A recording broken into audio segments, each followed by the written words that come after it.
We are ready, Raji. We can start. Yeah, yeah, ma'am. Ma'am, shall I start? Yes, okay. Yeah, good afternoon all. I, Rajeshwari from Department of Computer Science, IQAC member and incubation coordinator, take this opportunity to welcome you all on behalf of St.Ann's Incubation Center, IAC, St.Ann's College for Women. Once again, a very warm good afternoon and a warm welcome you all to the session on hindrance faced by entrepreneurs.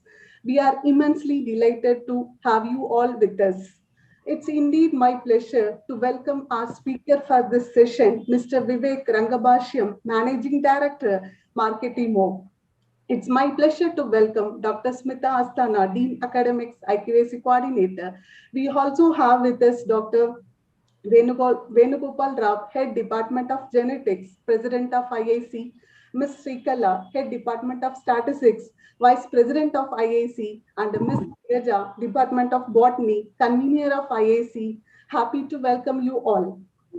Prayer is always be our first response to every situation. So let us invoke God powers and blessing through the prayer song.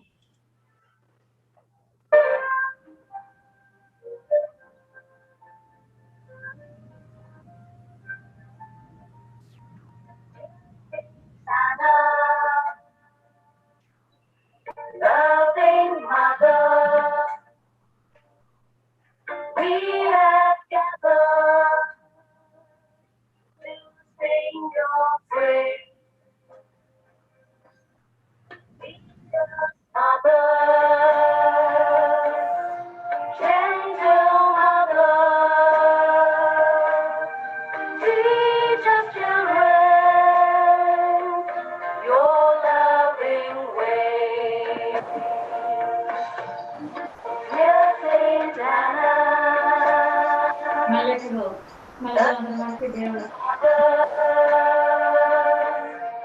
we have gathered to sing your praise. Lead us, Mother, gentle Mother, teach us children your loving way.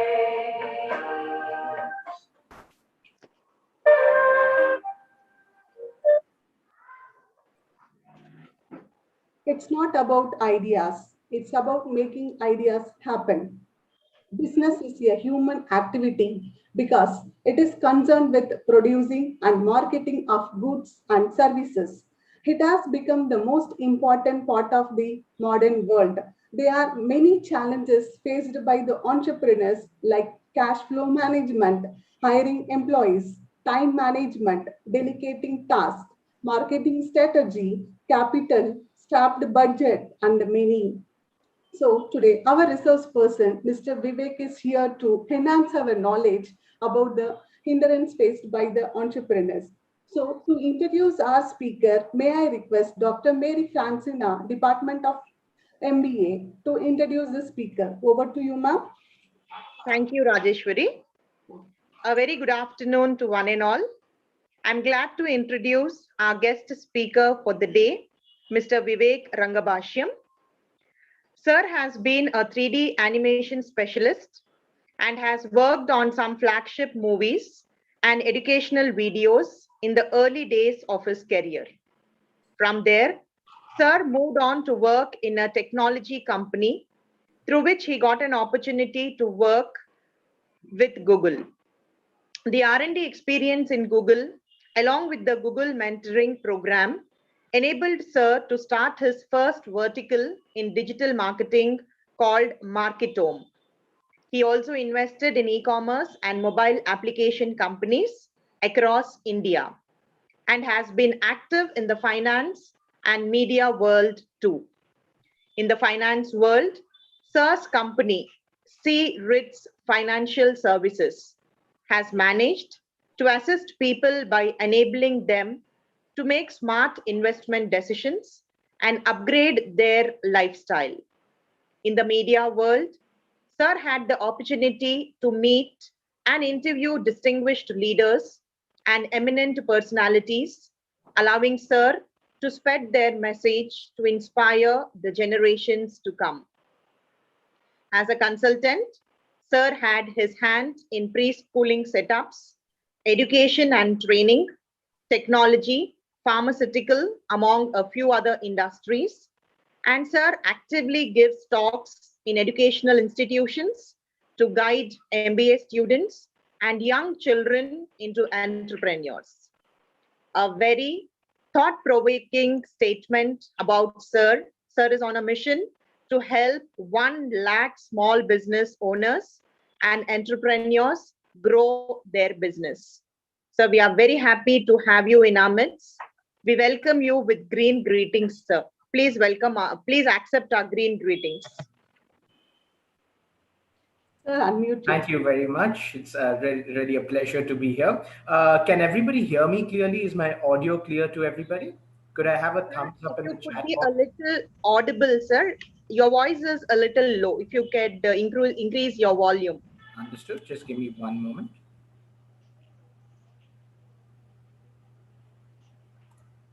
I'll go to the Zoom settings and see if I can. Oh yeah, I can increase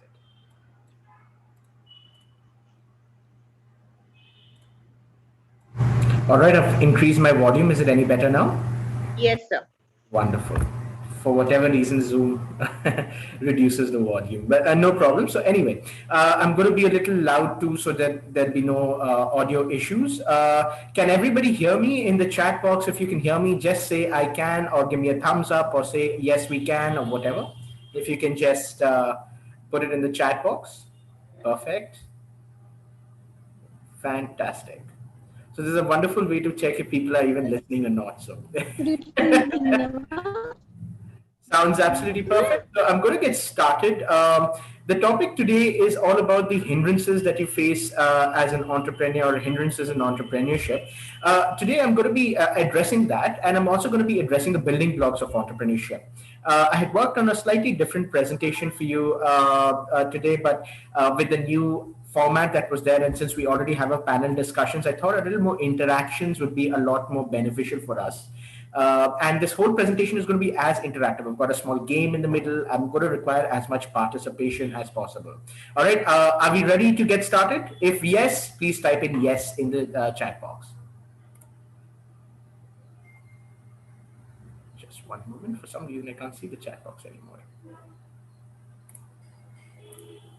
Oh, there it is. Perfect. Fantastic. Thank you for your responses. All right. To get started, just one moment. I'll just put you to the side. First class. All right. To get started, before we get started with anything, I just want to know one thing. Who do you really think you are? How many of you think you have what it takes to be an entrepreneur? I'd really like to know if you think you have what it takes to be an entrepreneur. Just write, I have what it takes, the short form of that, IHWIT. Write that in the chat over here. I have what it takes. Because for starters, if you're an entrepreneur, you need to be self-motivated. You need to ensure that you really know that you have what it takes to be an entrepreneur. Either now, either in the future, or after working for a little while, whatever time frame, that's absolutely fine. But if you believe you have what it takes to be an entrepreneur, just write, I have what it takes, or IHWIT. That's right. Wonderful. Absolutely wonderful. I love seeing these comments. Let me just show you something fairly interesting. All right. Speaking of people who want to be entrepreneurs now, how many of you realize this? Some of the entrepreneurs that are mentioned in the screen, please have a look at the age on the left. If you look at Akio Morita from Sony, he was 25 years old when he started. William Hewlett from HP, right? He started HP at 25. Larry Page or Sergey Brin started Google at 25 when both of them were 25. Let's move on to some other names. In fact, Walt Disney started at 22. Paul Allen and Bill Gates, right? William Gates, right? These guys started at 22 and 20. If you look at Thomas Burberry, of course, he sold the business, but Thomas Burberry started at 21. Steve Jobs at 21, he started. Michael Dell, who started Dell at 18. So if you know something, I mean, if you know something that can really provide a benefit to the world, you really don't have to focus that much on your age as a factor. Age is really not a bar anymore. There's success stories of people who have started at 50. There's success stories of people who have started at 18. All right. Age is really not a bar. Today, the mentality is why wait till 40 when I can do it at 20? This is exactly why you should be considering entrepreneurship. If you ask me a question on why students should start up, it's very, very simple. You have control over your job and life if you're an entrepreneur. Therefore, you will never get bored. Obviously, one of the hindrances that people usually chat about or talk about is the not having the luxury of time, not handling finance. Well, in terms of time, you have the luxury of time, right? At this stage, while I completely understand that you must be very, very busy with education, it's become challenging with education on videos, on Zoom meetings, and lots of other challenges that have definitely come up. The good part is you definitely have the luxury of time at this stage in your life. It's going to get worse when you have more responsibilities, family, housing, rentals, etc., etc. There's lots more that is coming on your way. One of the good parts about becoming an entrepreneur when you're a student is the luxury of time. You have risk-taking abilities. If you have to fail, the best time to fail is at a younger age.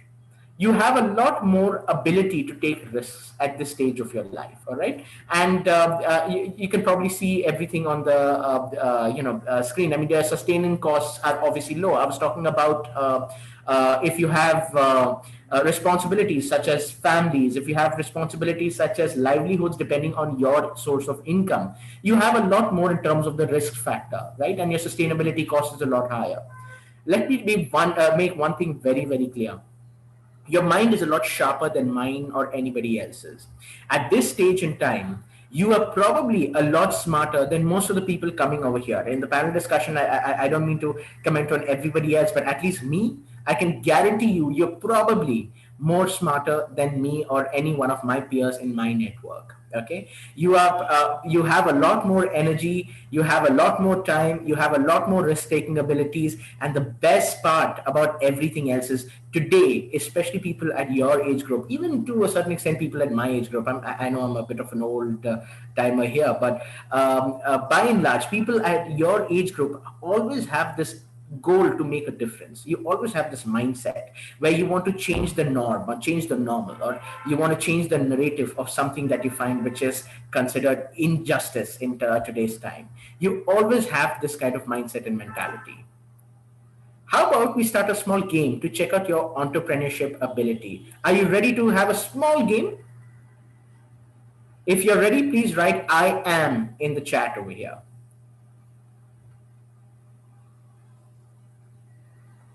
Wonderful. Absolutely wonderful. All right. So here's the game. This is what I want you to do. I need you to come up with 3 ideas of things that should be there in your society wherever you live right now. It could be in your hostel if you're living in the hostel environment, which may not be true right now. It could be in your hometown, your city, your village, wherever you're staying right now, right? At your current location where you are logging in for this meeting right now, wherever you are, I want you to come up with 3 ideas or things that should be there in your society that can make a difference. Okay, that is something that you feel can become a business in the future. It could be, let me give you a hypothetical example. Okay, in our society we have a lot of street dogs. Okay, one of the things that I want to implement, and I'm still working on it, okay, is buy a little bit of land around our area or somewhere close by to our area, get all our dogs over there, get them neutered. It's going to have a veterinary station, it's going to have a medical station and medical facilities. Get them neutered, nursed back to health in case they are suffering with malnutrition or whatever, and then get them back to the streets over here because they are already comfortable over here in the streets. The idea is this is a long-term vision. Okay, if we can get the population to reduce of the street dog population to reduce, it just makes a lot more sense, and getting them neutered is the best way, neutered or spayed. is the best way to kind of curb the population of specific my specific area. Okay, so this is some kind of idea that you can just make a business. Okay, so okay, recording in progress. Fantastic. Okay, so give me three business ideas of things that should be there in your society, wherever you live right now. Share those ideas in the comment box for everybody to see. I'll pick out a few and I'll tell you how, and I'd like you to tell me how you're planning to market or sell this concept and the WIIFM factor. How many of you know what WIIFM is? If you know what WIIFM is, say I do. If you do not know, I don't in the chat box, please.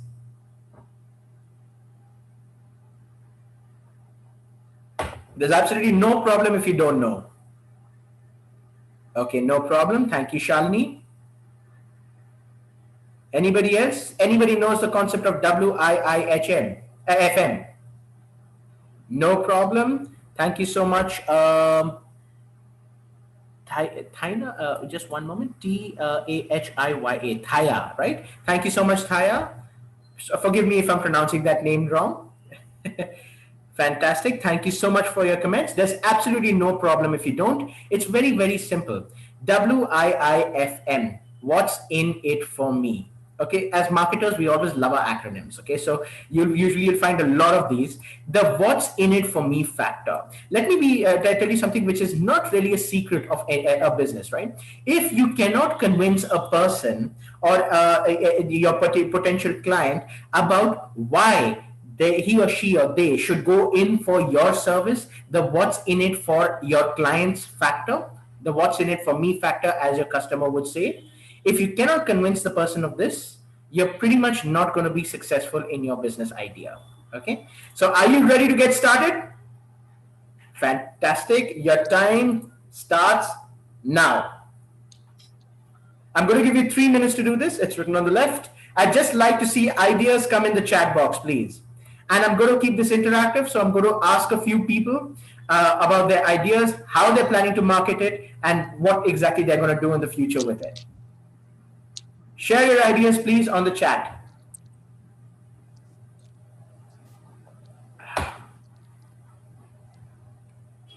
Wonderful. What's in it for me? Thank you very much. Are you asking me what is in it for you? For what's in it for you participating in this game?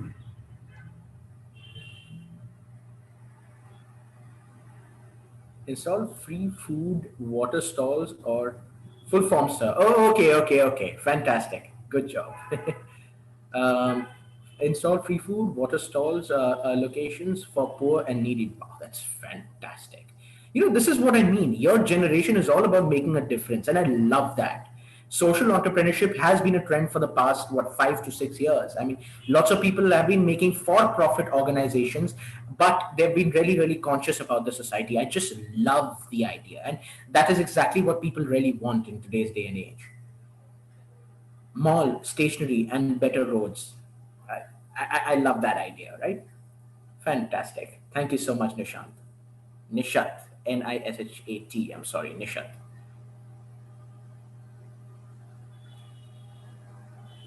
Increase information and knowledge about handmade products, promotion in a sense. Okay, got you. That's actually very, very valuable. That's very, very valuable. Both your ideas are brilliant. Sounds good. Can we have more participants? I want to see everybody's mind at work. It can be something really that moves you. In your society, what exactly would you like to really see, right? I mean, I'm sure all of us as human beings love complaining about something that is wrong in our society. The roads are really bad. Too many dogs in our street. Or there's so much of electricity issues. Why can't we have more solar panels on every one of our rooftops? Why don't we have a sharing grid for a shared grid as an electricity concept using solar panels and green energy? Like, there's so many things. Just think about what you complained about. You've already lost 1 minute.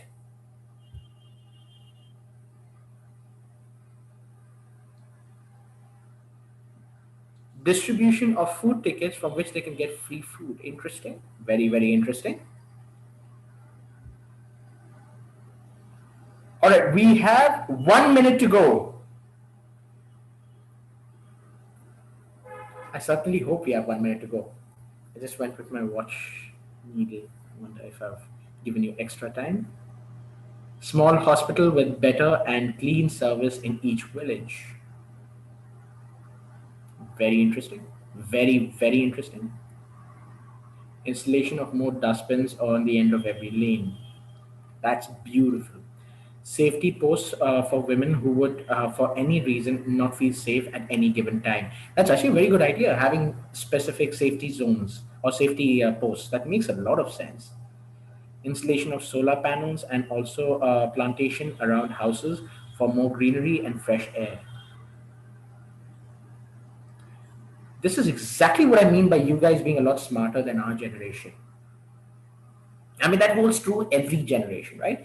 Anyway, five, four, three, two, one. Ding, ding, ding, ding, ding, ding, ding, ding, ding, ding, ding. All right, time's up. All right, now what I'm going to do is I'm going to actually pick out some of you who have written in the chat box here. As a request, I would like you to unmute yourself, and I'd like to have a look at who I'm conversing with. So please switch on your video and unmute yourself when I call out your name. All right, going right to the top. Let's talk about, let's start with the first person, right?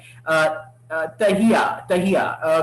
I hope I'm not mispronouncing your name. Tahia, would you mind unmuting yourself and coming on video, please? Yes, sir. Good afternoon, sir. Good Good afternoon, everyone. Tahia, am I pronouncing your name correctly? Yes, sir. My name is Tahia. Tahia. All right. Thank you very much. Yeah. So please go ahead. You've given me two ideas here, right? Or three ideas, in fact. Installation of solar panels was also yours. So how about let's start with the most interesting one, right? So install free food and water stalls or locations for the poor and needy, right? In fact, I think I'm wrong in saying this is the most interesting. I think all of them are brilliant. So how about you tell me more about this? In a matter of 10 to 15 seconds, I would like you to explain to me what exactly the idea is and how you're managing to, how you're going to make this really, really accessible to everybody. What is your idea? How you're going to build the operations around this? Just give me off the top of your head, no details. Just give me very, very basic information on this. Go ahead. Personally, on every person's basis, some or the other person donates some amount or some money to a particular association or NGO. Instead of doing this for the shops, we have the kirana stores and all, we can pay them a certain amount and ask them to make certain the basic materials, basic ingredients free for those who are starving on the footpaths over here, or else personally buying it and providing it for them. And even there are many stray dogs and cats outside, so we can build up some cute little locations so that they can, when they are hungry, instead of going near the dustbins, they can feed themselves from there. Interesting. I just wanted to know one thing. When you say we can pay them, is this the same money that you're going to be accumulating from the society? Yes. First of all, I actually run a small business, so to the amount I earn, I can give a little bit of it, at least like 30% or 40% to the shopkeepers or anyone. And instead, we can bring up an initiative and collect some amount from the society to help the poor. Have you heard of the concept of CSR, corporate social responsibility? No, sir. Okay, so this is exactly what has been imposed by the government of India for MNCs and all in 2000 and wow, I think I'm forgetting the year, but this has been there for decades of years, at least a decade, if not more. Okay, so it's been imposed for MNCs and corporate giants that 2% of profits should be donated as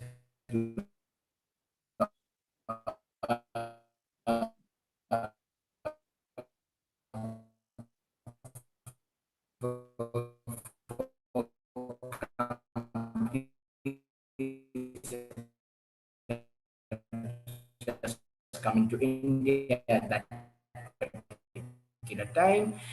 With you. Thank you so much, Tahiya. I'm going to take another person so that we don't take too much of time over here. Let us talk and select Nishat, right? You want malls, stationery, and better roads. Now, if you had to choose one at this moment as a pressing need, right? You've given me three ideas.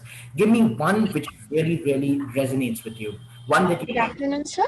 I would definitely choose the better road because our area, they have not provided, the municipality has not yet provided the better roads. So it's becoming difficult for the people to travel from here and there. So I'll definitely go for better roads in our areas. This sounds really, really interesting. So how would you go about it? Sorry, sir? How would you go about it? Hello?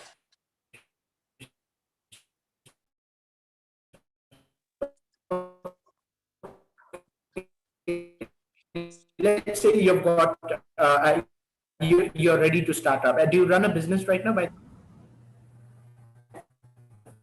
Can sir. anybody hear me? Sir, I don't know Can't hear. whether my network is clear or not, but I can't hear you. So is everybody facing the same problem? I think Shalini also said she can't hear me, right? The past few minutes, yes, sir. There's been lots of disturbance from your end, probably slow internet, maybe. Just give me one moment.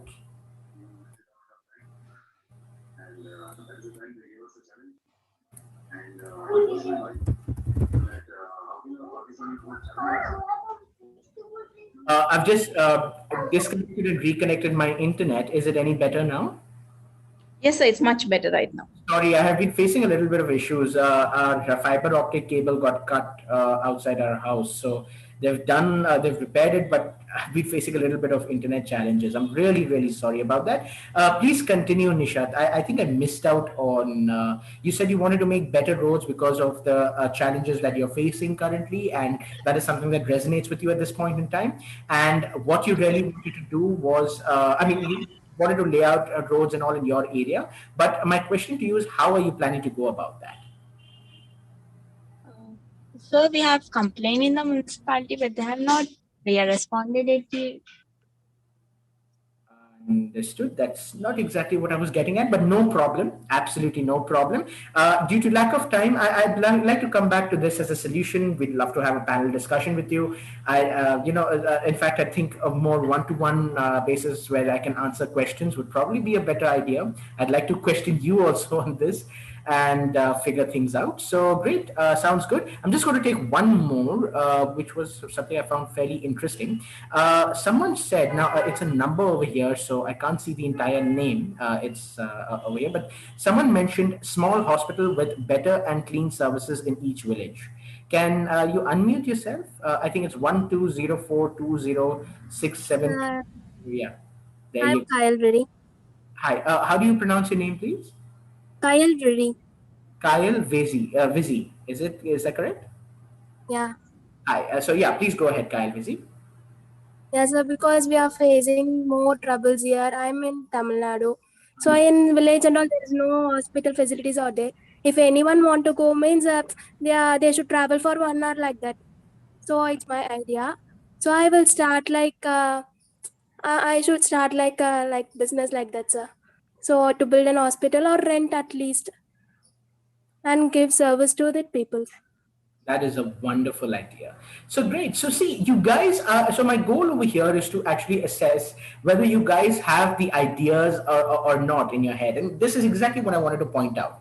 You came up in a matter of 3 minutes, or if not four, however much time I gave you. You came up with three solutions to problems that actually exist in your area, which means you have the mindset and the power of your, you have the power to come up with ideas and solutions that can probably enhance the world or at least the area you live in. Okay? So this is something you really, really have already.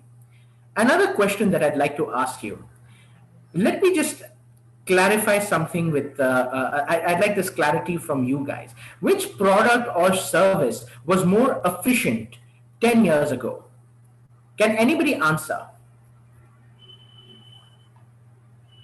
I'd love to know, in your assessment, which products or services were more efficient 10 years ago?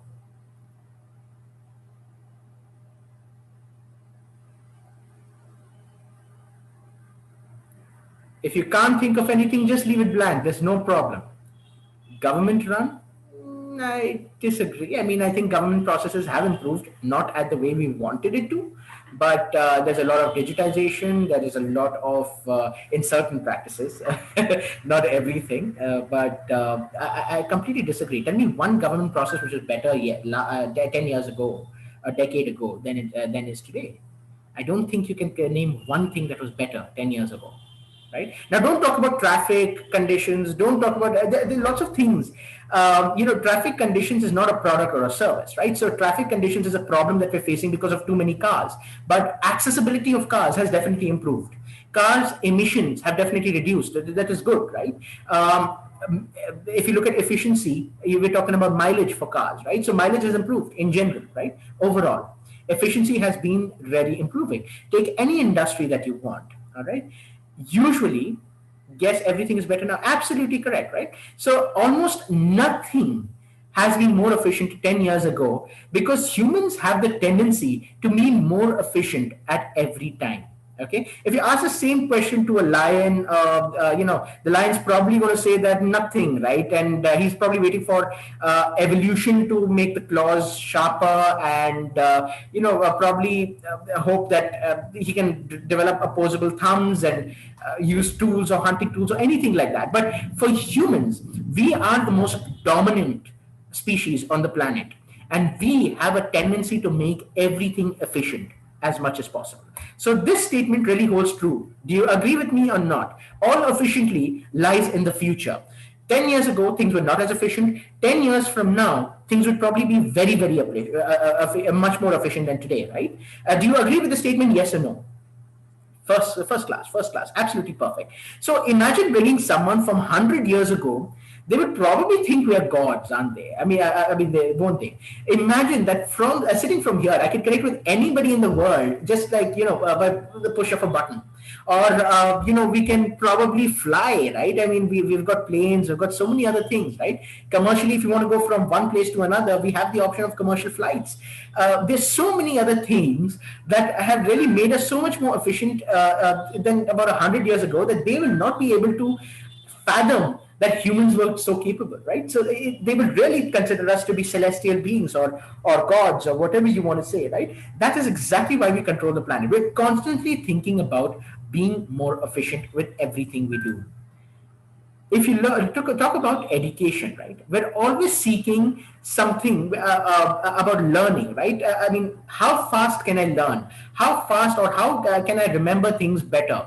How can I don't know, date more efficiently? If you notice, that's exactly the birthplace of dating apps, right?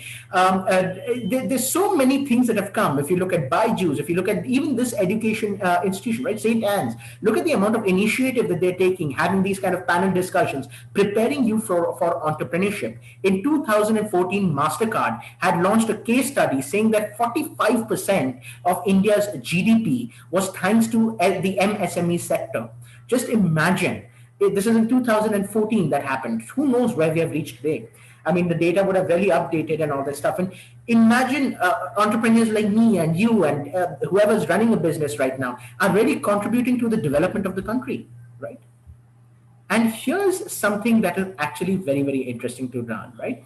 Every time there is a hurdle, there seems to be a pot of gold behind that. This concept was specialized by Kunal. Oh, okay. This concept, I don't know if you know who Kunal Shah is. Does everybody know Kunal Shah? Yes. Fantastic. If you know Kunal, can you just say I know in the chat over here?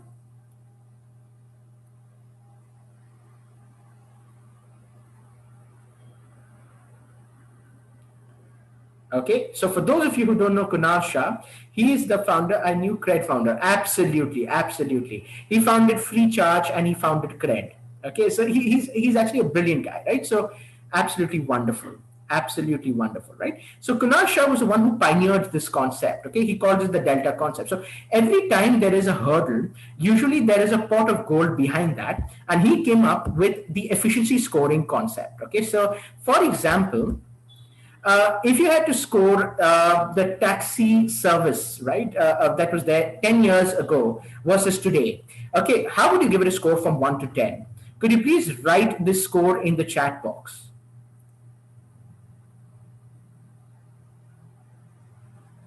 8 and 5. Give me a score for the old cab service and give me a score for the new cab service, right? I mean, the new service that you've got. So compare old taxi systems versus new taxi system. What is the old taxi system from 1 to 10? What is the new set? Okay, 3 and 9. Old 3, new 9. 7 and 9. 7. Okay, Interesting. Old 4. Okay. New 9. Fantastic.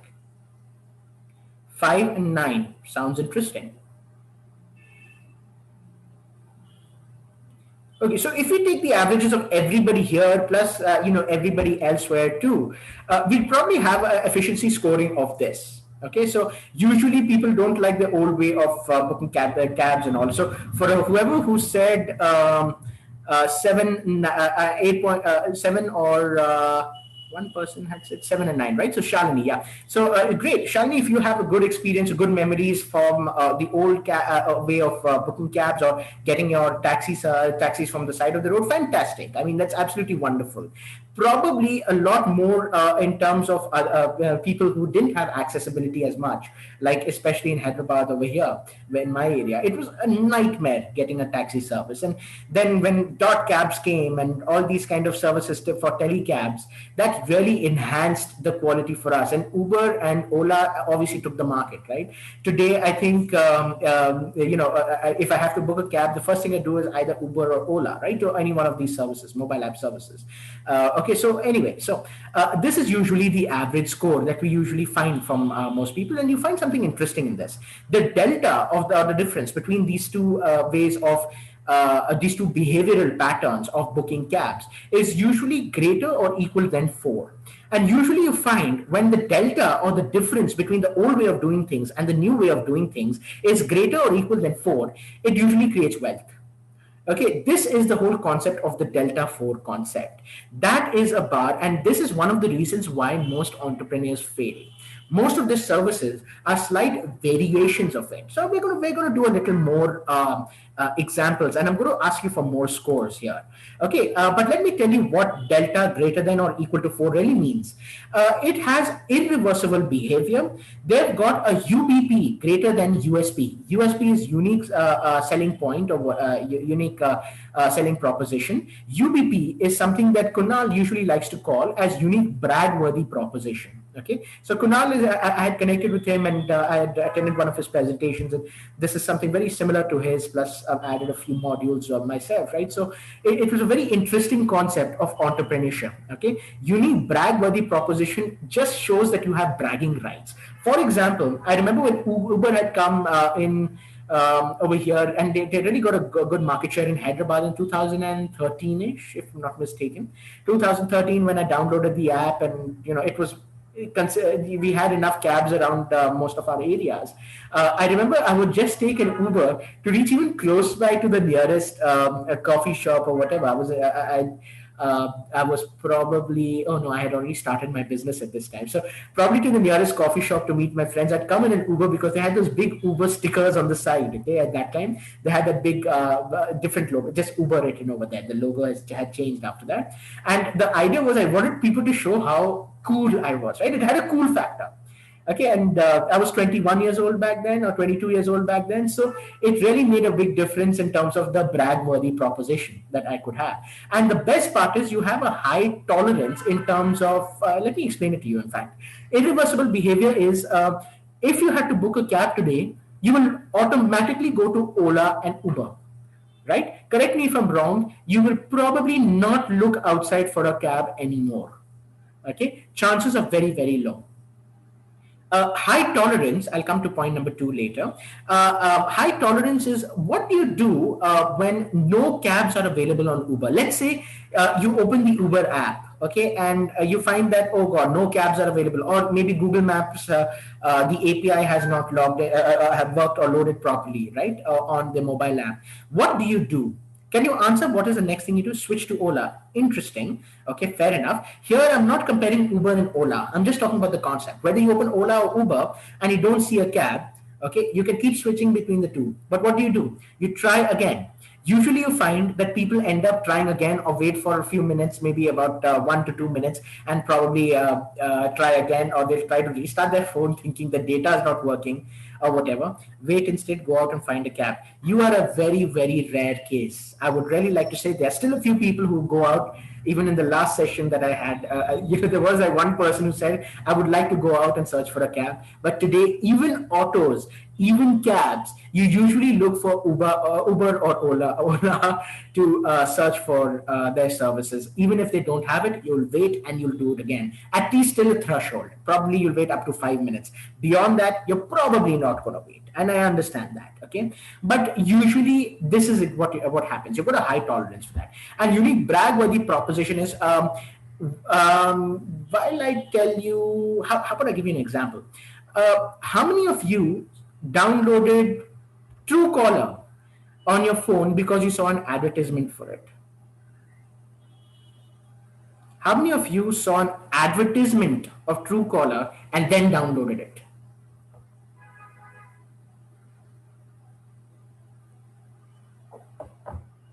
The lack of response means not too many. All right. If my audio is unclear, didn't download because of the ad.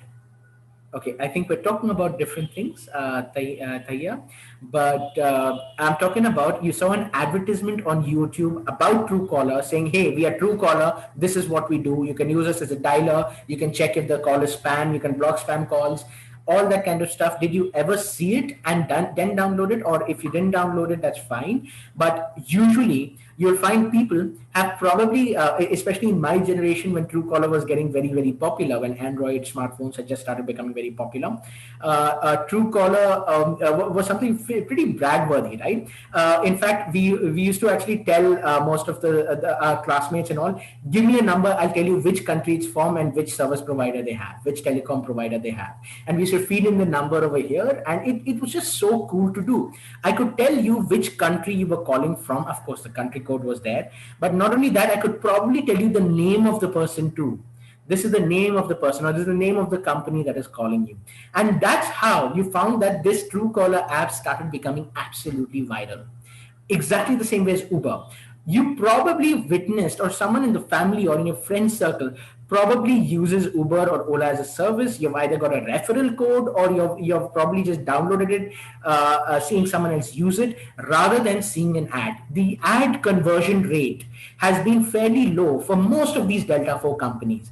Today, it's a different case. Today, you find Uber advertising like crazy. Today and in the yesteryears, especially after COVID, you find that Uber is saying, hey, we are safe, we're this, we're that, use us again, right? And that is for business survivability.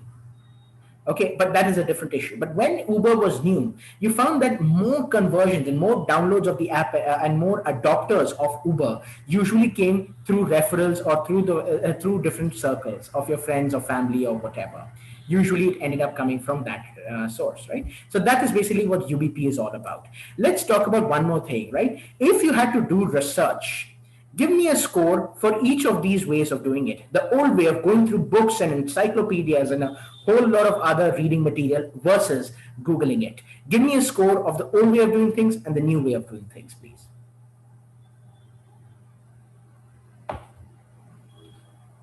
2 and 9.5. Fantastic. 2 and 9.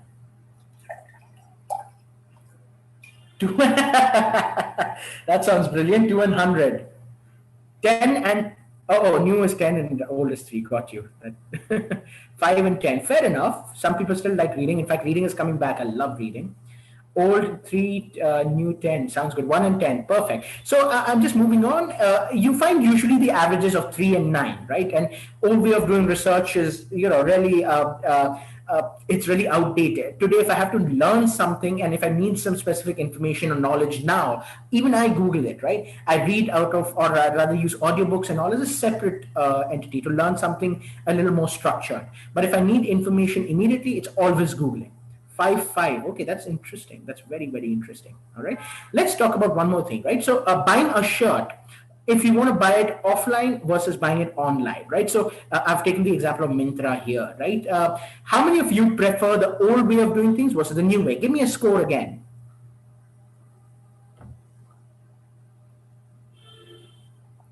Old 8, new 5. Old 9, new 7. Interesting. Very, very interesting. Okay, go ahead.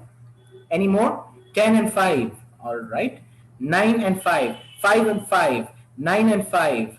5 and 8. Some people prefer online. Okay. 9 and 4. Sounds good. Any more? Just 2, 3 more. Come on.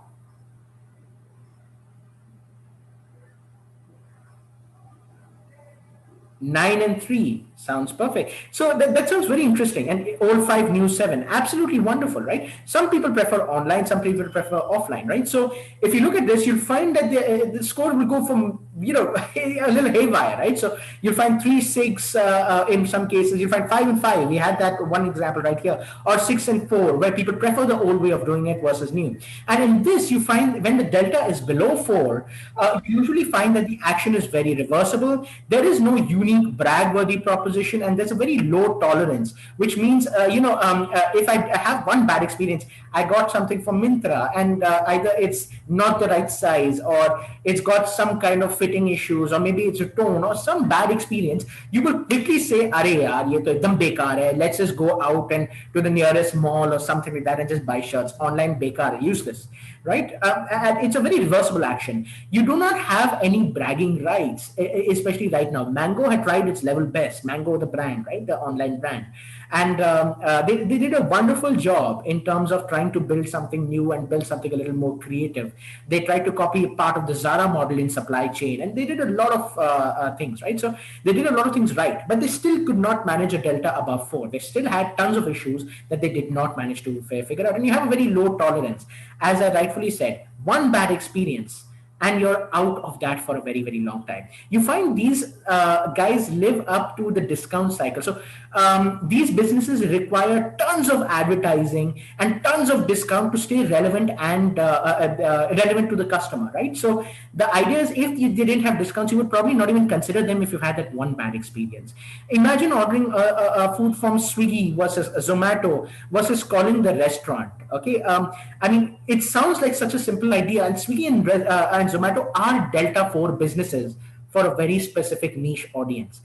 For the older generation, you still find them, including my mother, including some of the older people in my extended family, right? You'll find that usually they do not like Swiggy or Zomato. They usually say, "Arey, jaake le lenge, what if the order doesn't come? Let me call the restaurant, thoda bharosa rahega," all that kind of stuff, right? Then it's not Delta 4 for people who are not tech savvy, grandparents, or anybody, right? And or some friend or family member who always orders the same food from the same place or the hotel. Swiggy and Zomato are actually not Delta 4 companies, right? Or Delta 4 solutions. If you look at it, if you like eating from one particular restaurant and you keep on ordering, you'll probably call up that restaurant constantly, and they always know you. You know, they'll start understanding who you are. "Ha, bhai, bolo." It would be the way of it. "Kya chahiye abhi?" And they'll send you something home, right? I mean, whatever you order, it's a standard menu, right? So it really, you build a relationship on that. For that, Swiggy and Zomato has not really been a Delta 4. You'll always find these type of companies, Myntra, Swiggy, Zomato, will do very, very well for the first million users that they have, right? 10 lakh users that they have. They'll have it very, very quickly. After that, it's the discount cycle and all that stuff. And if they don't focus on advertising, and they don't focus on kind of staying relevant in your mind with discounts and bank coupons and giving you other sources of revenue, creating services like Swiggy, what was it called? Swiggy Super and Zomato Gold and all these kind of services, they would probably not be relevant anymore. Okay, and that is basically it. You find that if the delta is just below 4, usually it kind of sustains wealth, right? I mean, it grows very, very gradually, if at all. And if it is below 2, where the differentiation is not that much, it usually tanks wealth. If you look at it, the delta for Myntra still is tanking a lot of money, even after the acquisition from Flipkart. Okay, so that is basically it. When is Delta 4 not good enough? These are the 5 factors, and you can also call these hindrances of really, really good companies, right? So, for example, flights versus trains. You will probably accept that flights are a Delta 4 service, right? I mean, they are a Delta 4 provider. It's a lot more economical. It actually has a lot more in terms of convenience for time efficiency, etc., etc. Lots of other benefits to it, right? Affordability being a big factor. If you can't afford it, you're going to take a train. Readiness, smartphones or internet speeds. Back in the day, which were not good, a company like Uber would probably not work if there were no smartphones or high internet speeds. Today, we rely on 4G. We rely on Netflix. We rely on Disney Plus, Hotstar, all these kind of things, right, for our entertainment. YouTube for our entertainment. If internet speeds were not that good and they launched too early, they're probably going to be, they wouldn't have survived. basically, right? So that's there. Learning effort. Now, English is a complicated language. Tally, SAP, these are brilliant, right? I mean, brilliant tools. If I create a better language today, it does not mean that you would probably adapt that language a lot more. Please consider all these hindrances. Configurations. You know how difficult it is once you have a domestic maid. They already know what you like to eat. They already know how you like your house cleaned or whatever, right? So it's very difficult to get to a different maid if you already have a domestic maid. Or iOS, right? So iPhones, if you have an iPhone with you, one of the things what will happen if you switch to an Android from an iPhone is your spellings will absolutely go for a toss. The algorithms of your keyboard, the Apple keyboard, will know the spellings that you always make, or they know how you frame your sentences. They'll know the spellings that you're bad at and autocorrect it. You'll find that autocorrect will just not work the same way on Android as it would work as iOS, and similarly from Android to iOS. You'll find similar kind of challenges. You'll find it too closed, and spellings would be one of the things that will go for a toss there also, because even the Google keyboard or the Samsung keyboard that you're using as your default has probably understood your spellings, and they've learned from it, right? Collective participation. Can you make something better than WhatsApp today? Even if you consider Telegram and Signal, they've still not got the market share that WhatsApp does right now. Of course, in certain regions they're doing well. Okay, in certain regions they're doing very well. The growth patterns were incredible, especially when the WhatsApp privacy issues were there, right? Even me, I was planning to migrate for the longest time to Signal, and thankfully WhatsApp has, well, WhatsApp has made a few alterations, a little here and there. Still not to my comfort level, but I do not think I can leave WhatsApp. Okay, so it's as simple as that. A phone today, can you live without a phone? It's very, very difficult. I still hear those one-off cases of people who do not have smartphones or even a phone with them. Okay, because they want to live in the real world. That's one of the things that they usually say. They don't have Instagram. They don't have a lot of other things, right? So, which is, I mean, it's debatable. I mean, whether you should have it or shouldn't have it, but it's made it so convenient and so accessible to the world. It's made you so accessible to the world that you cannot live without it, right? Branded lanes and verbs. Today, if I make a better search engine than Google, I'm still not going to take on market share. DuckDuckGo and all these other search engines that I still use too, I find myself coming to Google still very often. Okay, so there are lots of things like Xerox. Xerox is Xerox actually is a company, right? And we say Xerox Karle and Xerox a document and all that kind of stuff. But the whole point is Xerox, I mean, machines have been used world over. It's like dominated, right? It's dominated the market. All right, so that concept is very, very good, right? Can you fake a low delta 4 and can you hack a UBP? Now, this is a very, very interesting concept, and this is one of the way to tackle the hindrances that I showed you on the previous slide over here, right? So, if you want to tackle or fake can you actually fake a delta 4 or can you hack a UBP? The answer to that is very, very simple. Yes. Have a look at these three brands. The Apple Macintosh laptop, for the longest time, till about 2014, 2015, from the time they launched, which was whenever, was really not a machine that could live up to the capabilities of an IBM configuration or a Windows machine. Okay, it's called the IBM configuration, right? So anyway, so it could not live up to the expectations in an overall aesthetic. It could do select tasks better, but not all tasks. It was not an overall machine that really made you compelled to buy this. Of course, it had brand value because of the iPod, because of the iPhone. The brand had really succeeded in a lot of ways, and then they created the ecosystem. Made a lot of sense. At that point, till 2013, 14, 15, in fact, the Macintosh was not really a Delta 4 product. It was just a slight variation of the Windows laptop, which made a few tasks better. And that's basically it. Just one moment, I'll call you back. Yeah. Patanjali. Patanjali is definitely not a Delta 4 company.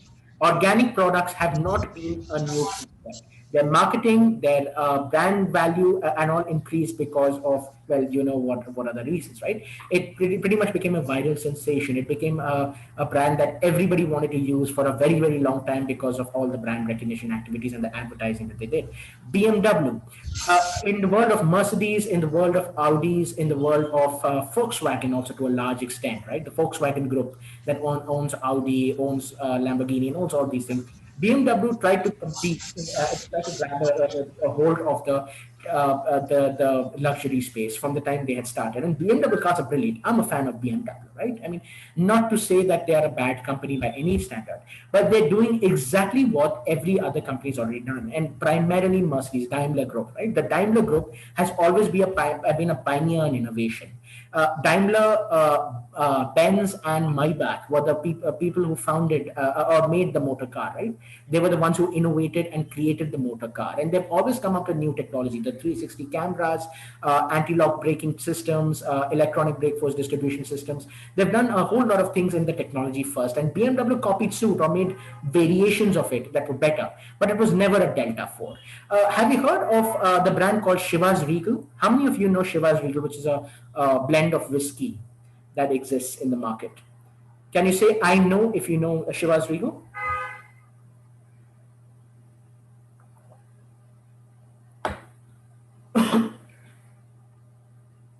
Okay, if you don't know Chivas Regal, which is a whiskey brand, this is something fairly interesting. Okay, so Chivas Regal was one of the economy brands. Okay, one at one point in time. They were in the same category as the Royal Stags and the 100 Pipers. Sir, another 5 minutes to go. Start panel discussion. No problem.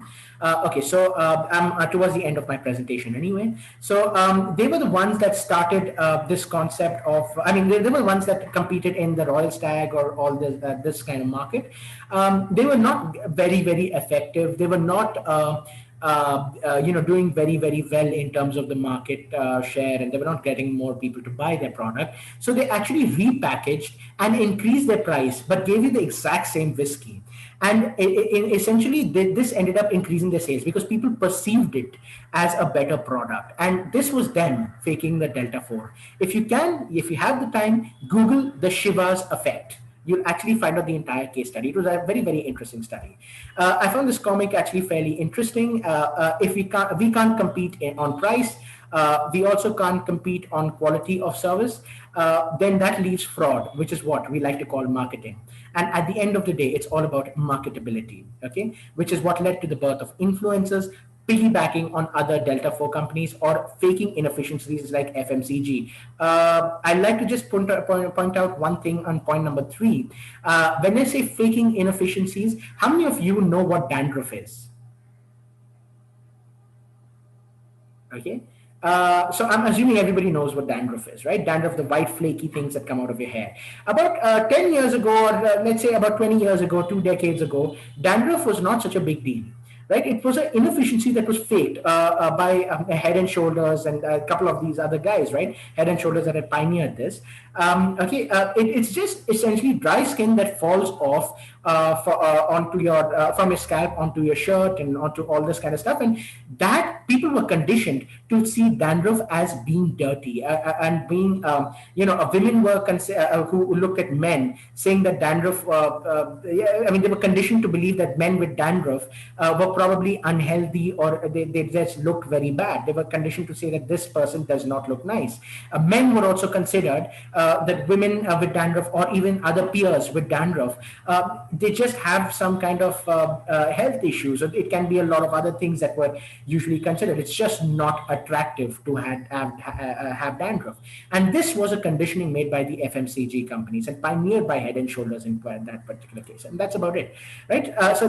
There is a Delta 4 person in every home. One of the things that you need to do is probably look at your household and look at who really makes the decisions in the house. Usually you'll find it's children between the age of 12 and 18. And this has become the entire market today.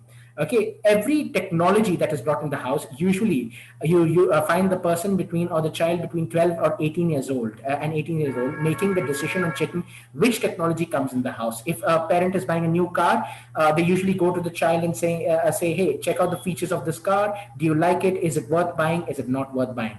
Because of Instagram and the fear of missing out and all these factors that have actually come out, you usually find that the children are well informed of what is the best, and nobody has time for the second best. is between 12 to 18, because everybody is living in a snappy world, an instant world. You need to find out, you need to be able to target this market to find out what they like, what they don't like, because at the end of the day, they are the deciding factors for most products now in India. And that's about it. If you want to be a successful entrepreneur, a really, really successful entrepreneur, create or fake your Delta 4 situation. That's basically it for me. Thank you very much. It's really, really great being in this presentation. And thank you so much for interacting with me on the chat. I really, really enjoyed this session. Thank you so much. Over to you, Dr. Mary. Thank you. Thank you so much, Vivek sir. It shows your passion, how interested you are to mold the students to be the future generation of entrepreneurs. That's such kind of you, sir. Thank you for also making the session interesting and interactive too. Thank you so much for being with us. Sir, we'll go ahead with our panel discussion. The panelists are already there. So now I hand it over to Aparna ma'am. Over to you, Aparna ma'am. Thank you, Dr. Francina. And a very good afternoon, everybody. So first, I would like to, say thank you to Mr. Vivek. Sir. It was an excellent presentation, and your energy levels are like totally infectious, sir. We could feel it through the screen. So very, very great presentation, and we got to learn a lot of new concepts. We'll probably be cycling back to them through the, length of the panel discussion as such. And then the model that will be taking this forward is probably every panelist will introduce themselves and speak for a couple of minutes, the remaining 4 panelists, and then we all can take some questions jointly from the audience. Absolutely perfect. Rajeshwari, could you please share the screen? Yeah, ma'am. Yeah, I'm doing it. Yeah. Thank you. So I would now like to request, since we have already heard Mr. Vivek speak on what are some essential qualities for entrepreneurs, we'll first request the remaining panelists to introduce themselves. I would first like to ask Ms. Taslim Gausia, who's an assistant professor with the MBA department at our college, St.Anne's, to introduce herself and also share her thoughts on this topic regarding entrepreneurship. Over to you, Ms. Taslim. Yeah, thank you so much, ma'am. I hope I am audible. Yes, it's clear. Yeah, thank you so much. Yeah, so I would definitely like to thank everyone, Aparna ma'am, Rajeshwari, all the committee members for making me a part of this panel discussion. Sir, I would like to also thank Vivek sir for such a brilliant speech over the current topic, hindrances of entrepreneurs.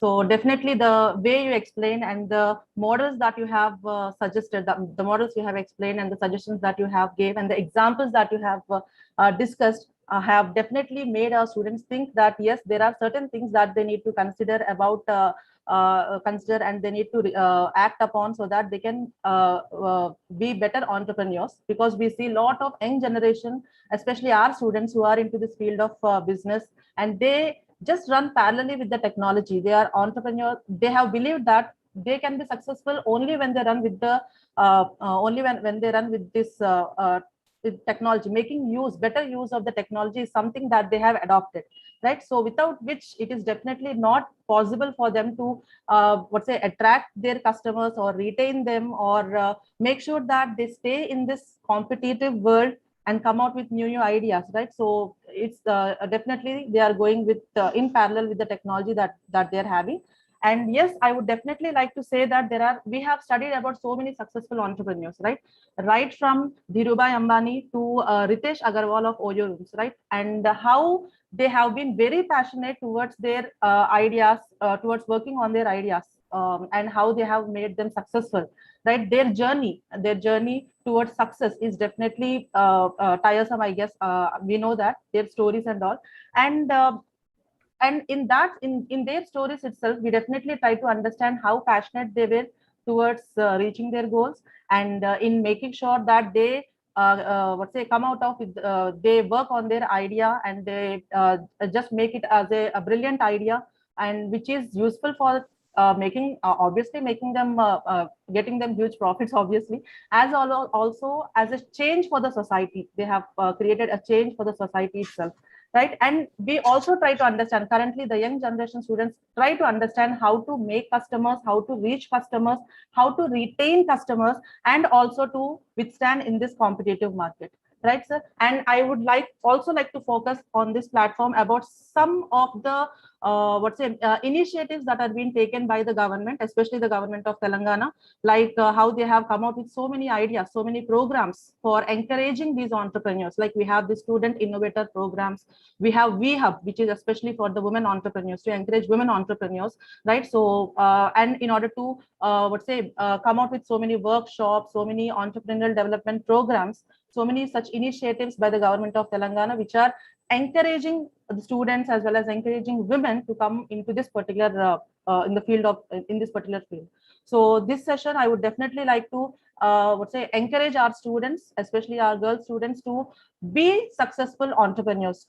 I also request you to give them certain suggestions, certain inputs of how they can be successful in whatever maybe the venture that they are doing, whatever maybe the thoughts that they are having with the ideas that they have.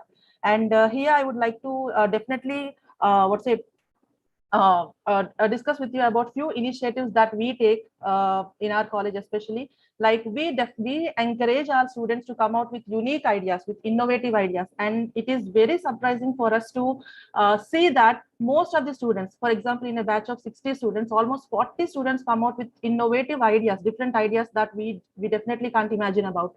Okay, so these are okay, these are definitely the best ideas. Why can't we think about it? And how these girls got these ideas? And there are super intelligent students we have, and who have super intelligent ideas, innovative ideas, and they are definitely working on that. And we also, as a part of in our college also, we encourage these students to come out with ideas, work on those ideas, make them their passion, and we also support them to work on these ideas, right? So we also have our incubation cells, and where we try to train these girls who have come out with brilliant ideas, and make sure that they work on those ideas. Thank you so much, sir. Thank you so much for giving those inputs about Delta 4, and also about the techniques of marketing that you have shared are really very, very interesting, and hope our students definitely work on those things. Thank you so much, Aparna ma'am. That's it I have to say. Thanks a lot, Ms. Tasleem. You have actually touched upon, some very good ideas. And I do have a couple of questions that, probably you could take, or maybe the entire panel. So Yes, we'll keep the questions towards the end, and let all the other panelists finish their introduction. So I now call upon Ms. Vinisha, who is pursuing her MBA with us at St.Ann's College for Women, to introduce herself. Ms. Vinisha. Yeah.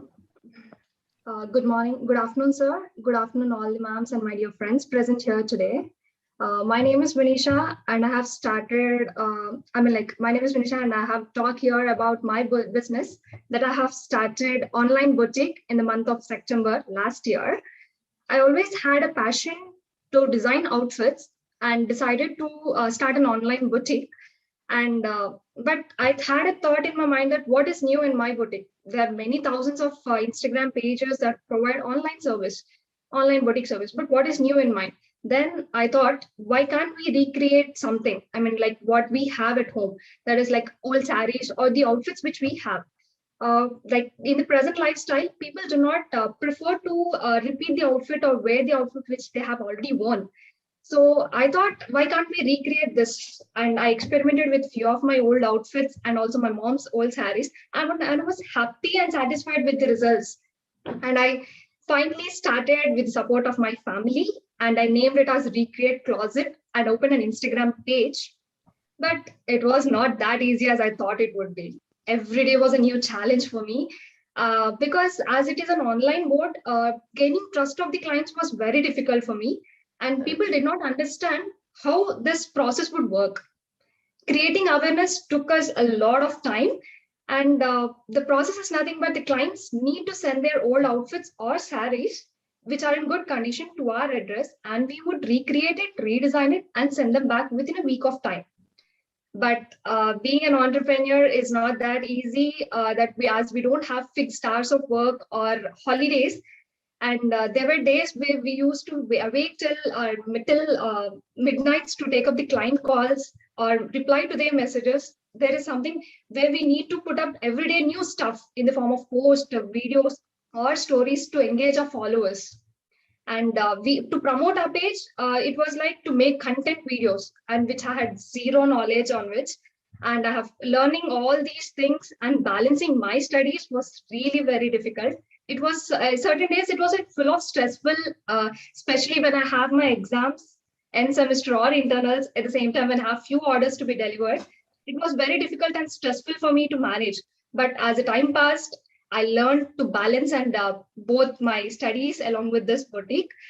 But somehow people only look at the outfit or the output that we have made, but the efforts we put in to complete that is none of us know. Only we who put in the effort know us.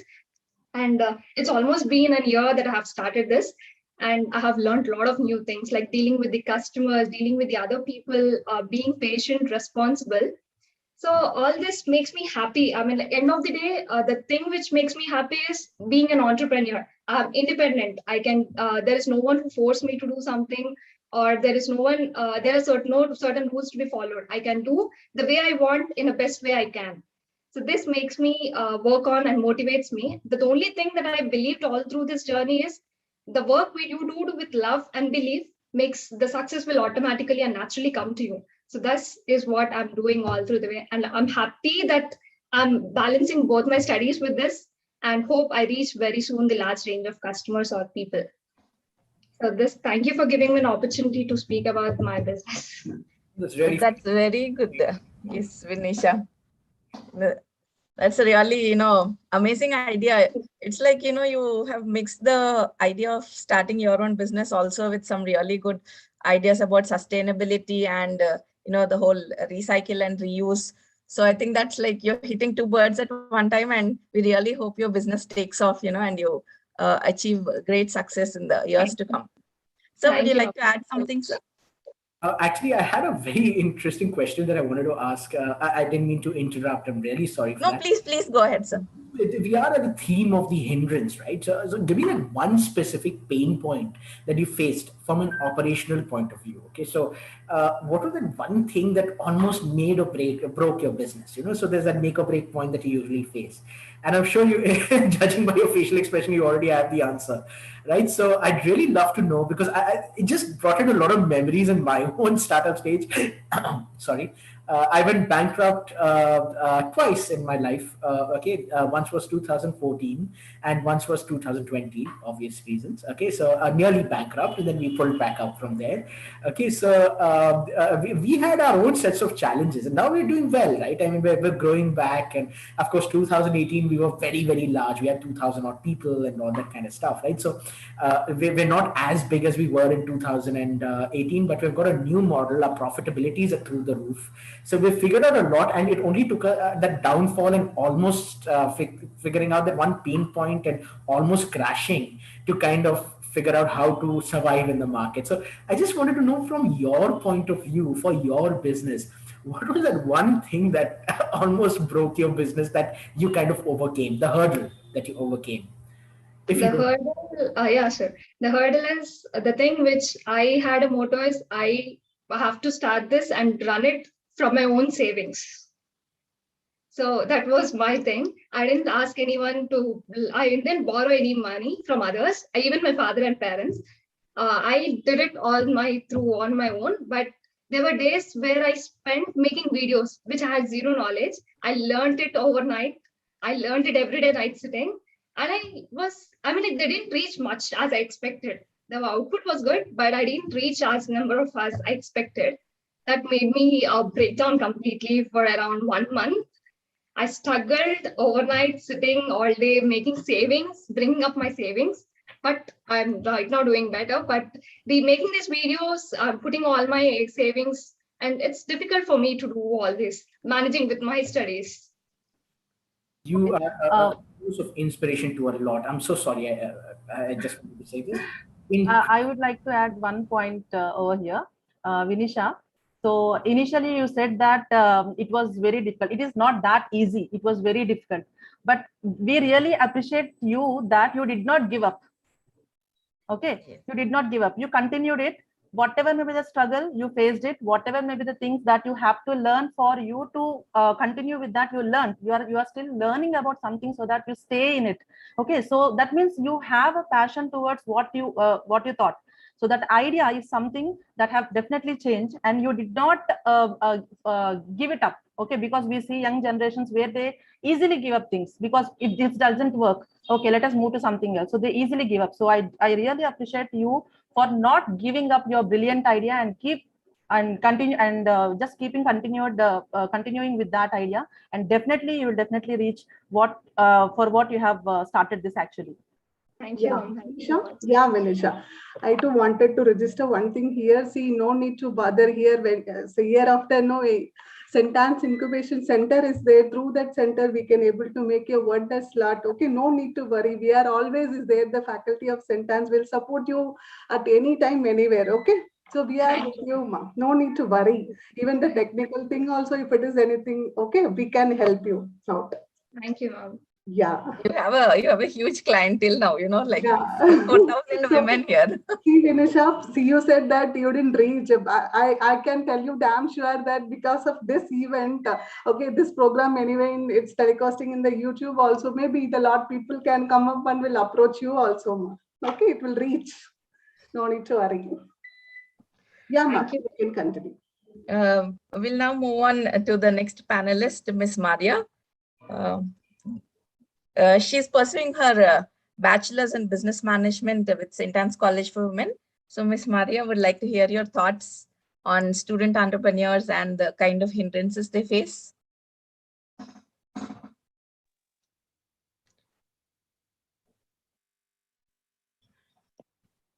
Is Maria, yeah, you able to? Yes, ma'am.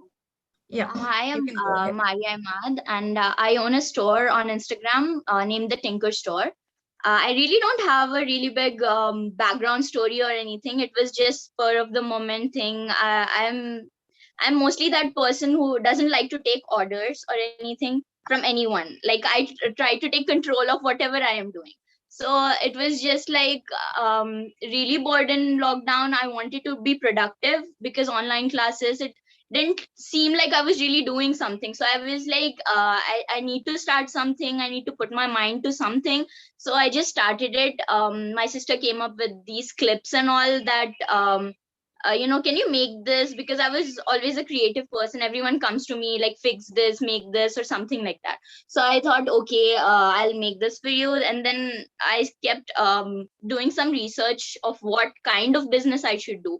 So it just happened. I went out, I searched for stuff, and came up with these ideas and designs for my hair accessories mostly. So from there, I just started doing some more research and what would work for me and what's easier to get around here, because it was lockdown. I couldn't go out. If talking about hindrances, that was like the worst part, that I couldn't go out and get the stuff I needed because it was lockdown. And it was really scary for me as a student. I couldn't really go out and get this stuff, because if it was normal days, then maybe the resources and everything would have been easier. But yeah, it was really tough to go get the stuff, the material, I mean. And yeah, that's how. And another hindrance, if I talk about, not really hindrance, but that breaks me, or gives me that why am I even doing this kind of feeling, is when people suddenly, it's almost been a year since I started the store, and people keep asking me, how many orders did you pass, cross 1,000 orders or something. And it doesn't work that way. People think that just because you own a small business means you just get orders out of the blue. You don't. And it really annoys me mostly that people keep asking you, and do you have this much amount with you? No, I just rotate the stuff and put it back into the business so that I can add variety to my products and all of that. So yeah, that's all I think I could talk about, the hindrances and stuff. Very, very interesting to hear, Maria. And to just take a hobby or a craft that you're good at, and then to start off, your own business on top of that, takes a lot of courage, frankly, especially at your age. So a good move. And, again, we hope, this really takes off into a full-fledged business going forward.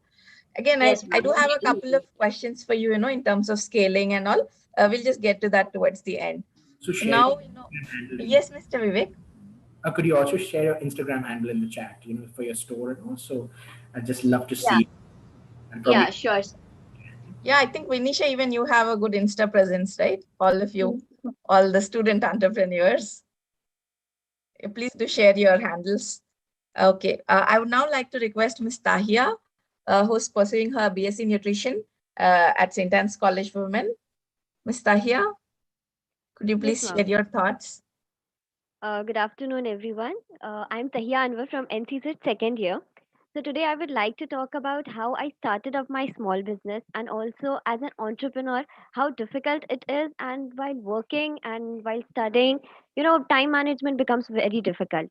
So I'm working as an entrepreneur in the field of arts. I create something new every day, working through all the mediums.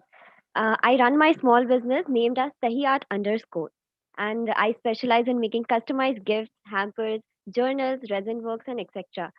So the basis when I started this was the only idea in my mind was everything begins with an idea. So from the beginning, I was very good at art. So with the encouragement of my family and friends, I started a page. I started posting. I didn't get any orders. It was very less. I didn't get reach of many people. It was very difficult. I thought that it won't work out. It took me around a year and a half to completely properly set up for new people to come to know about me. From delivering to different states, now I'm delivering to countries, different countries. The biggest hindrance was when actually I am from India, but I came from Saudi Arabia. It's been 2 years. So when I came from there, I had no idea about where to get the materials from, how to contact people. Language problems. I'm not very fluent in Telugu. Actually, I don't know Telugu. So it became very difficult to contact people and how to take orders. The system over here, how to deliver it, everything, the road, everything was new. Everything was difficult. First, I was completely dependent on Amazon, Flipkart to gain my materials. Then slowly discovering items where I get it at wholesale prices, the stationaries, everything. I built it up, and then I engaged into many exhibitions and workshops. Uh, I got featured into many interviews, websites. So now I work through a website, my Instagram page, my Facebook page. Also, I take orders on WhatsApp. So, by the grace of God, now I have completed over 200 plus orders within this last month. And That's good to hear. especially this lockdown, where deliveries were stopped, where people couldn't go out, but they wanted to at least celebrate their special occasions, special, those memories. They wanted to secure it, they wanted to keep it. So I used to help them to create something very beautiful. I used to deliver it to their home, complete sanitization, everything was taken care of. So that is it about myself and my business. That's very good to hear, Tahia. Could you also please share your Instagram handle Sure, ma'am. or your website link? Sure, ma'am. So now, we'll kind of keep it open for the entire audience as well. Anybody who has a question, you can either post it in the chat box or, you can unmute yourself and speak. In the meanwhile, a couple of questions, that I have, and these are open to the entire panel. All of you can feel free to answer. One point that stood out from when Ms. Taslim was speaking was that technology is actually helping, or it's been a huge enabler currently in terms of allowing student entrepreneurs or startups. So my question is, is it like extremely necessary component, or is there an equal chance for startups to happen without any involvement of technology at all? Uh, yes, ma'am. Thank you so much for that. Nice question. So yes, I truly believe on the point that technology is something which we need to adopt in order to make sure that we stay in the market, because we know how exactly is the competition, right? So the moment we come out with an innovative idea, we have hundreds of people coming into the market with the same idea. Okay, and this platform, using so many different platforms, like we have Instagram, we have Facebook, we have WhatsApp. The technology related things, right? Especially for marketing, right? So this particular thing, technology helps us to make sure that we stay in the market actively, much more actively, and so that we also don't get disconnected with our customers. Okay, now most of our students have told that, ma'am, we need to create so much of content. We need to keep our customers engaged. We need to, show them so many, things so that they don't get deviated to others, right? So holding customers is something which is becoming very, very crucial for an entrepreneur, especially for a young entrepreneur, especially for the startups, right? So making customers, retaining them, right? So retaining, first thing is making customers as well as retaining them is very, very important, right? So this particular, so technology is something which is making sure that that you stay connected with your customers by identifying what exactly they need, right? So the trend is now customized products. So we have so many startups, we have so many small businesses who are doing customization of products. That means what exactly the customer needs, so they will deliver them the same way that they require, right? So those products or hampers or something like that. So this helps us to, technology helps us to stay connected with our customers. We get to know what exactly are the needs of our customers, what they actually want, whether they are happy with the products that we are sending them, and what extra services do they need.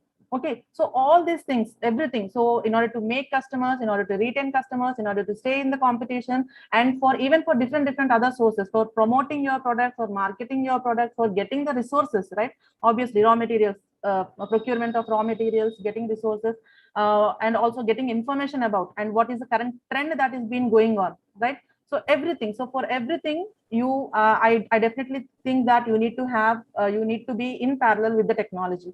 Yes, we have traditional mode of businesses also, but we definitely know how successful they are. Okay, so you definitely need to adopt to the latest technologies, latest platforms, so that only then I think, in my point of view, I think you can survive and stay in the market, in the competition, and especially for the young entrepreneurs. Mr. Vivek, would you want to add on to that?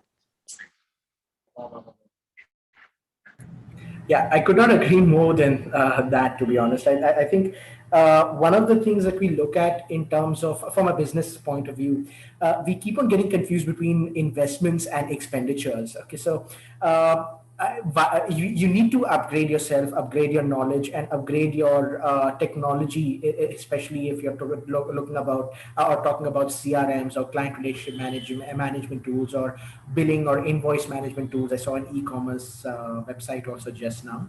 Okay, so one of the things is you have to keep updated with technology, but also there's so many other things that end up coming into your vision, and you see so many new features that can be added with some other product or some other platform. You kind of need to stay focused on what exactly your goal is, and you also need to it's always a case-to-case scenario. So I completely agree with you, your point. You need to keep updated, but it's also a case-to-case scenario. Sometimes you may see something which is slightly better, but is it an investment or is it an expenditure? Is that going to make your revenue go 2x or 3x or 4x? And that is the way you need to look at everything, right? So if I put in 100 rupees here, is that going to return at least 200 or 300 back? As simple as that. And I think that is one mindset that you always have to have as an entrepreneur. And I think everything was absolutely wonderful the way you shared it. Taslim. Miss Taslim. Yeah. It was absolutely wonderful. I think your points and inputs were really, really brilliant. Yeah, thank you, sir. My next question, sir, even you had one slide on some of the more well-known entrepreneurs, probably all in their 20s or 30s, really young, who started off. And all our entrepreneurs who shared their thoughts today with us, they're all, barely 20, in fact, anywhere between 17 to 20. Almost all of them, have either a good idea or some kind of a good hobby or some skill that they're trying to use. I would like to actually talk about the flip side here. Maybe, supposing if I were to look at it from the perspective of a concerned parent, let us say, we only talk about the success stories. And, there's a lot of importance on passion and how you need to, really stay in the game and just go on. From a more practical perspective, how important is it having so much of passion for doing what you want? And can really everybody, let us say 80% of the population, let us say, afford to do that? A beautiful point. And one of the things that I've always mentioned in all my sessions that I've done, I've been doing this for a few years. I'm in panel with JNTU, right? So JNTU keeps on sending me to their colleges, and OU keeps sending me to their colleges and all that stuff.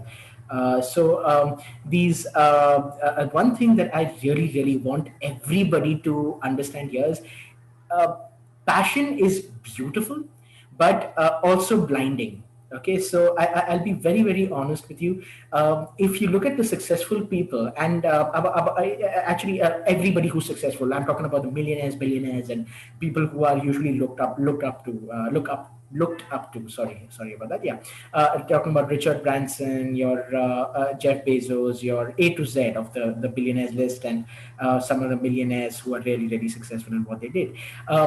They were actually asked a question by students and by a couple of other people, right, in some panel discussion somewhere down the line.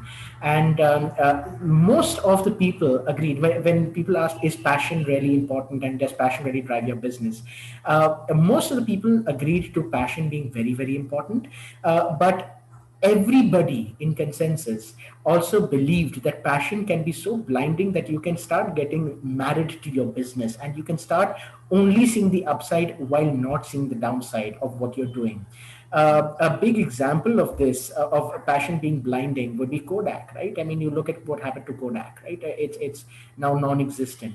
Everything you need to be in moderation. Everything needs to be in moderation. Have a certain amount of dispassion for your business too. Look at your own business from a devil's advocate perspective. Be a devil's advocate for your own business, right? So look at it from what is wrong with my business. If you've heard of this company called Square, it's an e-commerce company started by the same founder of Twitter. Okay, Jack Dorsey had started this company, and when he went for an investors pitch meet, he actually said in his presentation he listed all the reasons why the business will fail, and that was the entire presentation. He said, "We can fail because of this. Here's what we'll do. We can fail because of this. Here's what we'll do. We can fail because of this. Here's what we'll do." And he's actually revolutionized the payment gateway systems for retailers, right? So he's done a wonderful job. But he looked at the reasons why his business can fail. Is he less passionate? No. But he looks at his business and himself objectively too.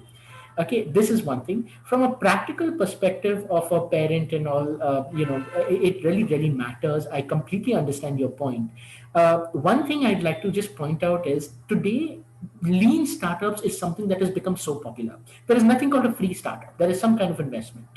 Okay, no matter what you do, you're either investing time, you're investing a little bit of money, you're buying a domain to build a website, right? Just some kind of investment. It can be in a few hundreds to a few thousands to it can be lakhs, right? Everybody has financial limitations. One thing that I'll always tell every entrepreneur, every aspirant, try out your service before you buy or invest into a business. If you're selling sarees, you're trying to get sarees from people, redesign it, and start selling that. Do that. Talk to your neighbors. Find out. Check out your old sarees from your family. Do that. Try to sell it outside. Go walk out to doors and say, "Hey, I'm trying this business. Can I do this?" Go to your friends. Say that this is what I'm trying. See if there is a demand for that. Ask for honest feedback from your friends, whether you like it or not. If your friend says, "Arey, this is a useless idea, you're just wasting your time," take that feedback. Don't take actions on feedback till you get enough feedback. Right? There's some things you need to learn how to ignore, and that comes with experience. You figure it out. And I don't mean don't need to have decades of experience to get things right. And even if you have that experience, you may get things wrong. Allow yourself to fail. Okay, don't say that, "Oh God," don't take too much of pressure saying that, "Oh my God, I only have the option of success." It's a lovely kind of concept and lovely thing to sing about, where success is the only option, I have to be the millionaire, I have to have whatever. You've set a goal for yourself, but allow yourself not to reach that goal. Do whatever it takes to try to reach it. But if you fail, please don't get demoralized by it. Look at yourself a little objectively and try to figure out what exactly went wrong and learn from it. Attempt it again, right? And lean startups would be something that I would really say. Startups which are very economical. Start your service, be as lean as possible in your service that you're providing, and just push children to the market. And this is what I think parents should do. Ask, they should have a conversation with the child, and you can't say that only if I have a website then I can start and then I can or only if I build a mobile app then I can start and serve people. No, that's never the option. You want to build roads, build a road first, or just do something. Get a bag of mud, make a pavement, do something like that. I know this is a extreme situation. I don't really know how to build a road. Okay, so I know that there are different layers and all, but I saw that as one of the Ideas from the, yeah. but you go out there, try to solve the problem with the resources you currently have. Don't look out for resources because the risk is too high. You lose your resources without knowing if there is a need for that particular resource, right? So, for that particular service or product. That is just my one advice for parents and for students. You know, be fair to your parents too. They've spent enough getting you here, getting you educated, and all that stuff, right? So that is one advice that I have. So, kind of like they say, go with your heart, but take your mind along, or take your brain along, kind of a thing. Yeah, ma'am, as you said that just a comparative between ages, I mean, old this thing and currently and the current generation, I think it's from a transition from hard work to smart work. Definitely. Also. Yes, transition from hard work to smart work, which is seen very, very clearly in the young entrepreneurs in the current generation, right. Young entrepreneurs.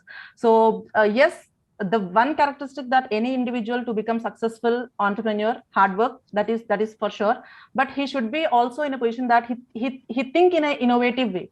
And one more important thing is idea screening, right? As sir said, just go and ask your friends, just go and ask your family members, ask them to give genuine feedback or genuine this thing about your idea. Yes, that is also very, very important, because you truly believe in the people who are there around you, your parents or your friends, your partners, and etc, etc. So just tell them what exactly is the idea that you have conceived and how well that it would work, and what are the different areas that you can touch on it so that you can work on it.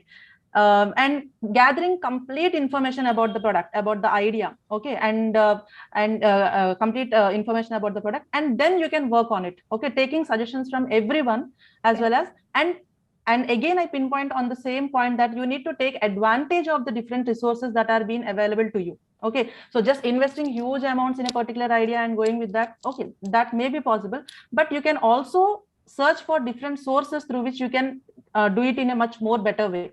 Okay, that particular idea, having that idea and working on it. So according to me, smart work is something that is being much more acted upon by the current generation entrepreneurs. And from a finance point of view, I'd just like to add one more point with your permission. Just letting you know, there are tons of people who are ready to invest in a concept, and there are lots of angels, lots of VC firms, and it's not only tech that succeeds, and that is a common myth that has now been built, right? So it's not only the technology that succeeds, it's the viability of the service. Okay, so just letting you know, there are enough investors out there, and if you can prove your concept, and you don't need people or too much finance to prove a concept, let me be very clear on that. If the concept can be proven at an early stage, you can actually go out, get a partner, get someone who's willing to put in some capital in your company, and it's too simple to find. Just put it on Facebook or put it on angel.co. I've been in angel.co for a very long time, and just Google how to connect with investors, and you'll get enough social media portals. Go to LinkedIn and say, I'm looking for a co-founder or an investor who can take this much equity, and this is my service. You'll find that people will bounce on you. And getting a few lakhs, like 5-10 lakhs, it's not that much of a problem anymore to just take your business from here to here. And after that, you can, if it's viable at that stage, you'll get crores and crores of money. There is no issue in terms of financing a good idea. The problem is the good idea. Good idea, right? So one key takeaway, probably from what both of you have said is, the ability to take honest feedback. And at least I believe, both on a personal level or whether it's for a business purpose, the ability to accept critical feedback and then see, what points really matter. Not, take the emotions associated with it, but rather, the exact points that really do matter as to where you can make an improvement. That probably matters a lot. Absolutely. Absolutely. I have one question for the 3 young entrepreneurs. Where do you see yourself? How do you plan on scaling up, or what are your plans going forward? I would like to hear the, Vinisha, Tahia, any one of you, how are you planning on taking your startups forward? Ma'am, being it's an online mode, it is like a small and steady process. It goes very slowly. The main aim is to reach the large clients. The more that which gives satisfaction is delivering it, and they are happy with the product which they buy. That is more satisfaction. That is a major goal. That major goal is when you do with that, the work should be they have to be satisfied with what they purchase from us. That is the goal. So, like sustain this and then, hope for a slowly increased growth over time. Yeah. Okay, Vinisha. What about you, Tahia? Ma'am, I've been over here, like I've been offered, from many websites, Indian websites, which deliver in India. So now I'm looking forward to promote my products in international levels, like all foreign countries, so that they can directly purchase it from the websites.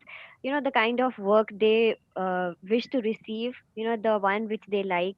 So it's all like customization, but still in a way that they will love it. Everything from them, their requirements and everything will be completed as per them.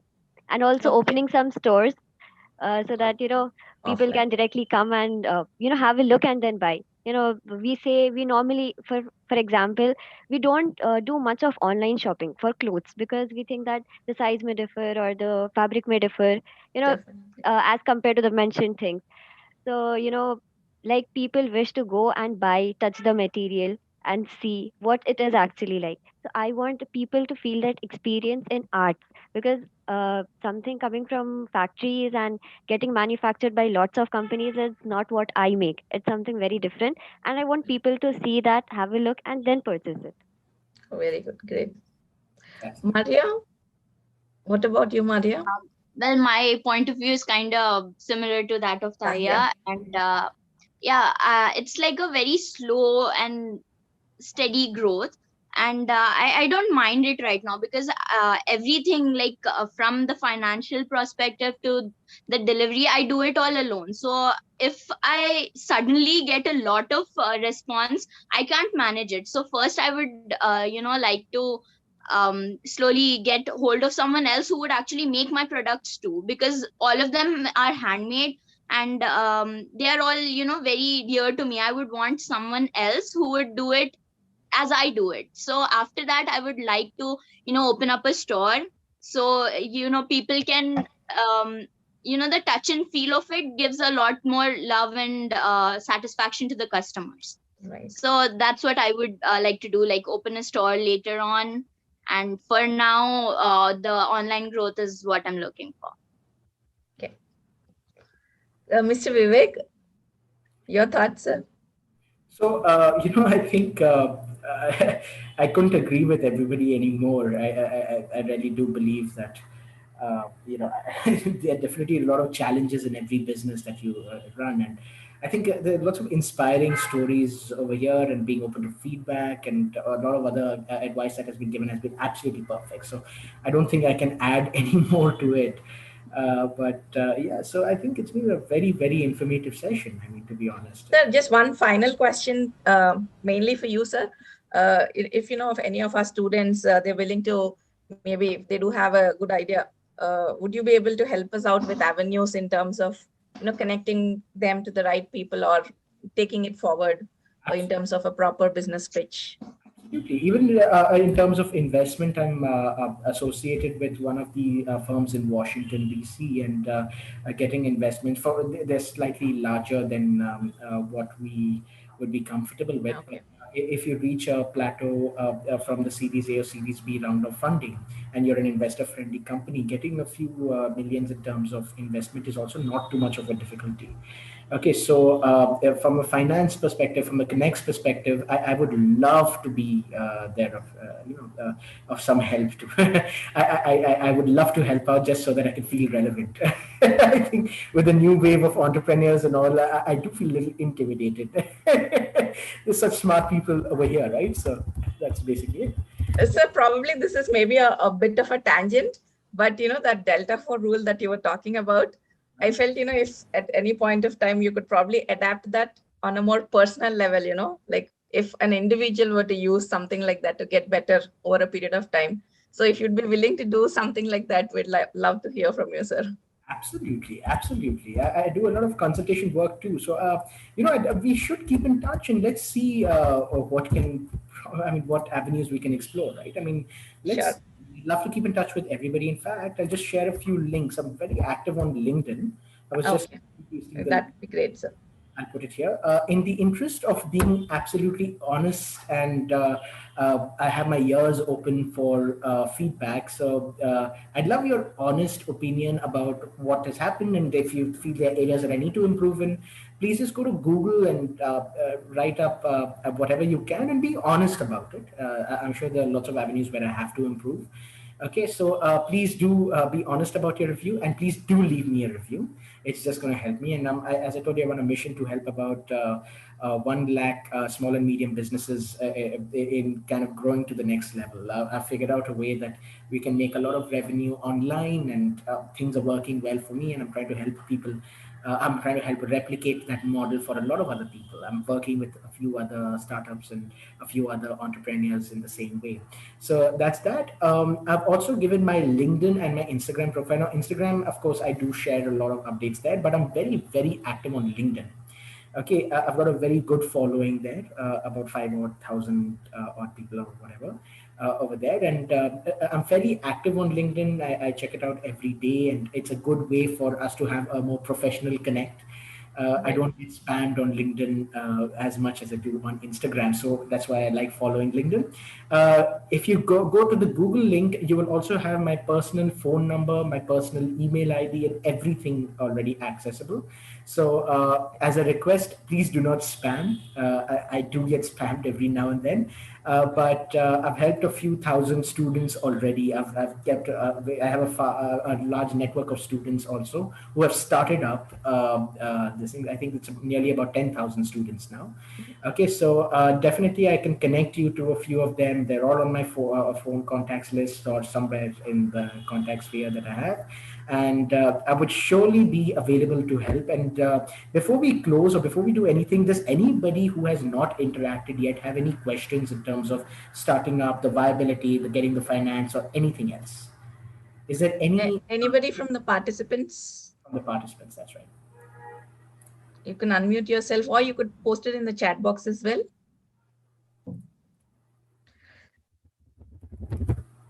So any other questions we do have from our participants, we'll pass them on to you, sir. Sounds perfect. And I'm always available. So please feel free to connect with me at any time. Just a request, please don't spam. Do keep it a little professional and to the point. Yes, surely. That's basically it from my side. I hope I've been of some value to everybody. A lot of value, sir, frankly.